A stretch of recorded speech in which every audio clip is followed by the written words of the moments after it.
bersama dengan saya di rancangan Health Video Night kita pada hari ini.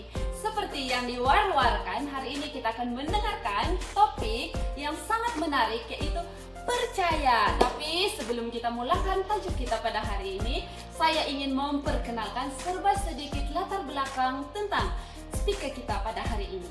Nama speaker kita pada hari ini adalah Madam Juniarti Fong, berkelulusan diploma dan sebelum ini menuntut di Universitas Advent Bandung, Indonesia. Sebelum memegang prinsip hidup yaitu berusaha dan berdoa adalah kunci kejayaan. So, tanpa berlengah lagi, mari kita mulakan pelajaran kita pada hari ini. Topik yang menarik yaitu percaya. Hai, selamat datang dan bertemu dalam topik saya pada hari ini bertajukan percaya. Di dalam buku Amsal dikatakan, percayalah kepada Tuhan dengan segenap hatimu dan jangan bersandar kepada pengertianmu sendiri. Percaya dengan kesehatan berkaitan erat satu sama lain. Di tengah masalah yang kita hadapi, kalau kita percaya pada Tuhan, kita akan lebih mudah memecahkan masalah tersebut dan kita akan merasa tenang, damai dan bahagia di tengah masalah yang kita hadapi karena kita telah menyerahkan semua masalah tersebut kepada Tuhan. Dan kita tahu Tuhan adalah sahabat yang setia, yang selalu menghibur dan memberikan jalan yang terbaik di dalam kehidupan kita. Sebagian orang menyelesaikan masalah mereka dengan cara minum minuman keras atau mengambil obat penenang atau obat tidur yang bersifat sementara. Pada saat mereka sadar, tetap saja masalah itu ada dan tetap saja mereka masih tidak dapat mengatasi masalah tersebut. Di mana kita tahu stres yang berkepanjangan tidak baik untuk kesehatan kita. Stres yang berkepanjangan dapat mengakibatkan hormon di dalam tubuh kita tidak seimbang. Kita gelisah, tidak tenang, tidak damai, dan kadang-kadang kita akan marah tanpa sebab, susah untuk tidur. Dan kalau kita selalu susah untuk tidur dan kita tidak dapat tidur dalam jangka masa yang panjang, maka akan mengakibatkan sakit mental dan kita akan end up di rumah sakit gila. Dan stres yang berkepanjangan juga dapat mengakibatkan daya tahan tubuh kita menurun. Suatu hari kawan saya didapati penyakit demam. Dan karena demam saja saya harus say goodbye itu kepada kawan saya. Karena apa? Dokter mengatakan kawan saya tidak dapat diselamatkan karena daya tahan tubuh dia menurun. Karena itu atasi stres kita. Kegemukan. Stres yang berkepanjangan juga akan mengakibatkan kegemukan. Kita tahu kegemukan dapat mengakibatkan berbagai macam penyakit.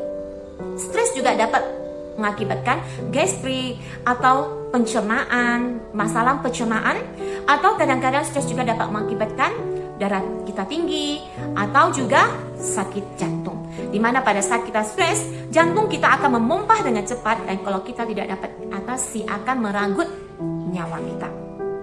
Karena itu, atasi stres kita secepat mungkin. Karena stres yang berkepanjangan dapat mengakibatkan berbagai macam penyakit. Bagaimana cara kita mengatasi stres secepat mungkin? Tadi telah diberitahukan kita harus percaya kepada Tuhan. Serahkan semua masalah kita kepada Tuhan 100%. Dimana pada saat kita telah menyerahkan semua masalah kita kepada Tuhan, kita telah berdoa kepada Tuhan, dan kita harus yakin dan percaya kalau Tuhan itu akan menyelesaikan masalah kita, sehingga kita akan merasa tenang, bahagia, dan damai di tengah masalah yang sedang kita hadapi. Ingat, setelah kita memberitahukan segala masalah kita kepada Tuhan, kita harus percaya kalau Dia akan dapat memecahkan masalah kita. Di dalam buku Amsal dikatakan, hati yang gembira adalah obat yang manjur. Seorang anti didiagnos penyakit kanser tahap akhir. Setelah mendapat tahu kalau dia mendapatkan penyakit ini, dia menangis. Karena kenapa? Setiap orang akan susah untuk menerima kenyataan kalau dia tahu hidupnya tak berapa lama.